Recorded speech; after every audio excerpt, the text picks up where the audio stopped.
فَكَانَ دَعْوَاهُمْ إِذْ جَاءَهُمْ بَأْسُنَا إِلَىٰ أَنْ قَالُوا إِنَّا كُنَّا ظَالِمِينَ۔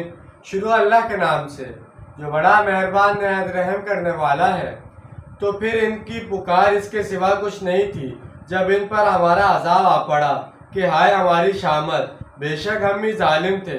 واقعتاً ہمارے رسولوں نے تو ہماری آنکھیں کھولنے کی پوری کوشش کی، مگر ہم نے ہی اپنی جانوں پر زیادتی کی جو ان کی دعوت کو نہ مانا۔ فَلَنَسْأَلَنَّ الَّذِينَ أُرْسِلَ إِلَيْهِمْ وَلَنَسْأَلَنَّ الْمُرْسَلِينَ۔ پھر ہم لازماً پوچھ کر رہیں گے ان سے بھی جن کی طرف ہم نے رسولوں کو بھیجا، اور لازماً پوچھ کر رہیں گے رسولوں سے بھی۔ یہ فلسفہ رسالت کا بہت اہم موضوع ہے جو اس آیت میں بڑی جلالی شان کے ساتھ آیا ہے۔ اللہ تعالیٰ کسی قوم کی طرف رسول کو اس لیے بھیجتا ہے تاکہ وہ اسے خبردار کر دے۔ یہ ایک بہت بھاری اور حساس ذمہ داری ہے جو رسولوں پر ڈالی جاتی ہے۔ اب اگر بالفرض رسول کی طرف سے اس میں ذرا بھی کوتاہی ہو گئی تو قوم سے پہلے اس کی پکڑ ہو جائے گی۔ اس کی مثال یوں ہے کہ آپ نے ایک اہم پیغام دے کر کسی آدمی کو اپنے کسی دوست کے پاس بھیجا کہ وہ یہ کام کل تک ضرور کر دے ورنہ بہت نقصان ہوگا، لیکن آپ کے اس دوست نے وہ کام نہیں کیا اور آپ کا نقصان ہو گیا۔ اب آپ غصے سے آگ بگولا اپنے دوست کے پاس پہنچے اور کہا کہ تم نے میرے پیغام کے مطابق بروقت میرا کام کیوں نہیں کیا؟ اب آپ کا دوست اگر جواباً یہ کہہ دے کہ اس کے پاس تو آپ کا پیغام لے کر کوئی آیا ہی نہیں، تو اپنے دوست سے آپ کی ناراضی فوراً ختم ہو جائے گی کیونکہ اس نے کوتاہی نہیں کی، اور آپ کو شدید غصہ اس شخص پر آئے گا جس کو آپ نے پیغام دے کر بھیجا تھا۔ اب آپ اس سے بحث پرس کریں گے کہ تم نے میرا اتنا اہم پیغام کیوں نہیں پہنچایا، تم نے غیر ذمہ داری کا ثبوت دے کر میرا اتنا بڑا نقصان کر دیا۔ اسی طرح کا معاملہ ہے اللہ رسول اور قوم کا۔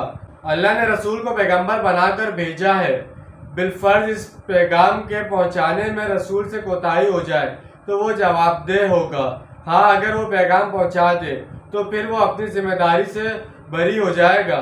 پھر اگر قوم اس پیغام پر عمل درآمد نہیں کرے گی تو وہ ذمہ دار ٹھہرے گی۔ چنانچہ آخرت میں امتوں کا بھی محاسبہ ہونا ہے اور رسولوں کا بھی۔ امت سے جواب طلبی ہوگی کہ میں نے تمہاری طرف اپنا رسول بھیجا تھا تاکہ وہ تمہیں میرا پیغام پہنچا دے، تم نے اس پیغام کو قبول کیا یا نہیں کیا؟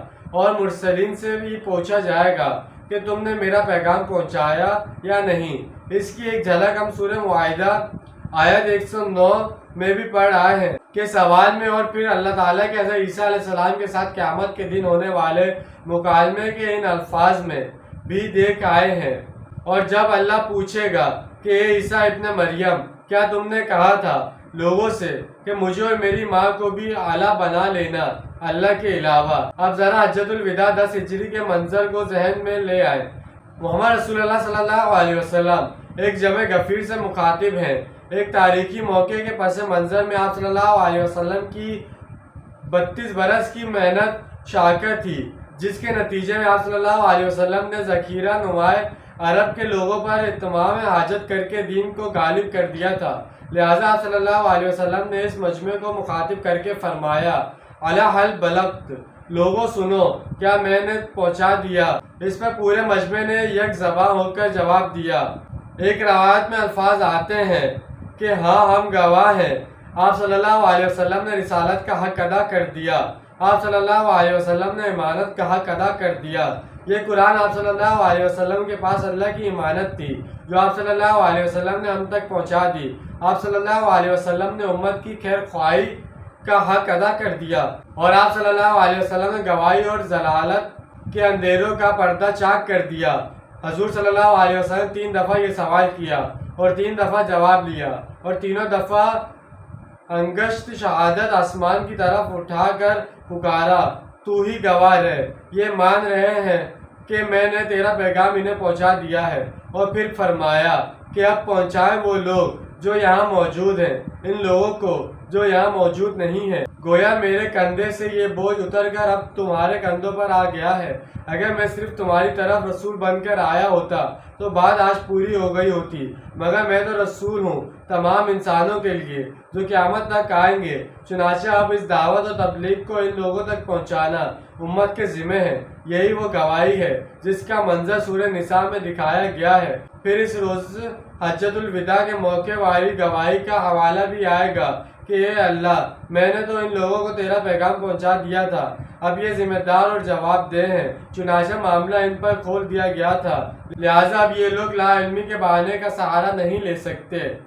تو جیسے کہ آج ہم نے 2 آیتوں کا ترجمہ اور تفسیر بیان کی ہے، امید ہے آپ کو سمجھ میں آئے گا، پسند آیا ہوگا۔ ملتے ہیں اگلی ویڈیو پر، ڈھیر سارا خیال رکھیے گا اپنا، زیادہ دوسروں کا خیال رکھیے گا۔